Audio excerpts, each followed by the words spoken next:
Howdy everybody. This used to be my local route coming into the scrapyard. I would come here at least 2 to 3 times a week, if not more, when I first started out making a lot of YouTube videos. I scrapped a long time in my life, and it is a really good business, honestly. And I don't think I'll ever not scrap, but I've just changed up my business a lot, and scrapping is one of the things I do the least probably now. But pulling into the yard, EMR, here it is. 1-800-SCRAP-IT. So we got a tow truck on the scale right now. So that means he probably just dropped a few cars, if not just maybe one car. And they used to have a U-pull-it yard here, so you would be able to drive in. Well, you could park in the front and you could walk around here and pick parts for any car that was in the lot and then pay for the parts on the way out. U-pull-its are awesome. They removed it because somebody actually was taking something off the bottom of a car. I'm not sure what the part was, and they had the car up on tires and jacks, and it fell and crushed the person, and they ended up finding the body in the U-pull-it. So they closed it down, and it hasn't reopened at all. But I think what they do is, if there's good cars brought here, they'll transport them to another one of their facilities, I believe in Camden, New Jersey, where they take the car apart. But you can see, like, there's I think that's a Toyota over there. It might be a Nissan. But there's a few really nice cars in this lineup that could be scrapped. All I'm gonna do here though, oh wait, they're taking a car apart right here. Wow, that car up on the scale looks really nice. I'm just gonna get on this scale, get weighed in, and then head over to that big pile over there and take all the scrap out. And then I have some extension cords, some aluminum, and then maybe like 1 or 2 motors in the back of here. So someone's calling me now though. Yep, this is light iron today. Thank you. Check these things out. These are like miniature little bumper cars. You could just cruise around with this thing. Little razor scooter. And this is pretty much like where you just dump the small items, but you could never know what could be in here. There's just straight up treasure. Like, look how many roofing nails are in here.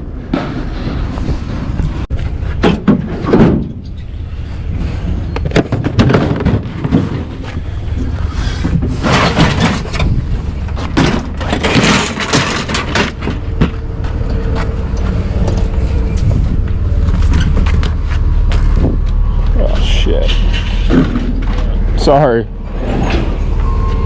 I was just hit that guy. I actually know that guy.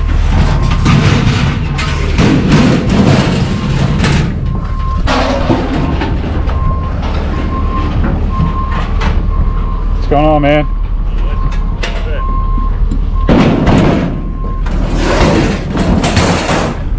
I think the big takeaway here is not everything works out the way it's supposed to. Well, not everything works out the way you think it's going to. So the majority of the items I have in my truck right now is stuff that I picked up because I thought I could sell it, but it's all metal, so because I couldn't sell it, I can just always scrap it. And that's the beauty of picking things up that are metal, because at the end of the day they can be recycled and you get a little bit of money for them, so you get some payment. But it's pretty crazy to see it from up here. The sky looks really cool today.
I forgot this was in here. I'll probably keep this. This is pretty cool.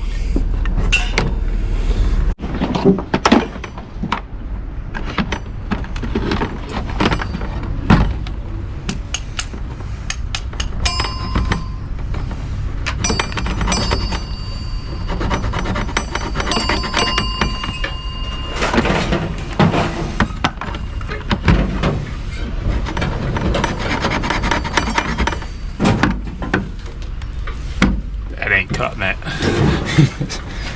I like to see, that's not even metal. I like to see some of the stuff people throw out here. Look at this, the high roller Pink Panther bike. You gotta be kidding me. This thing is legit. Who scrapped that? All right, so I left the scrapyard. I got both my receipts here. So altogether it was $61.75, and there was 620 pounds of light iron, so that was $32.75 at 5 cents a pound, or $5.25 every 100 pounds. And this was broken down into 3 categories: irony aluminum, which was 28 pounds at $1 a pound. We had aluminum sheet, which was 46. No. Irony aluminum was 10 cents a pound at 28 pounds. Aluminum sheet was 46 cents a pound at 10 pounds. And the cable is 80 cents a pound at 27 pounds. So that was $29 together. So not gonna get rich, but you just gotta keep hustling out here. And I owe a lot of my success to the scrap business, because if I never started scrapping and filming scrapping, it wouldn't have opened so many other doors in the world to so many other things in my head. Like, wow, if people like to see me scrap, what else can I do that people would also be interested in? So the very first video, I've said this before, but the very first video that started to jump off on my channel, the Tucker Upper channel, outside of the other channel that I was working on, was a video of me scrapping. It was the first video I ever posted on this channel that broke 100,000 views. So without that video and that insight, who knows what it would have been. So thank you, scrap.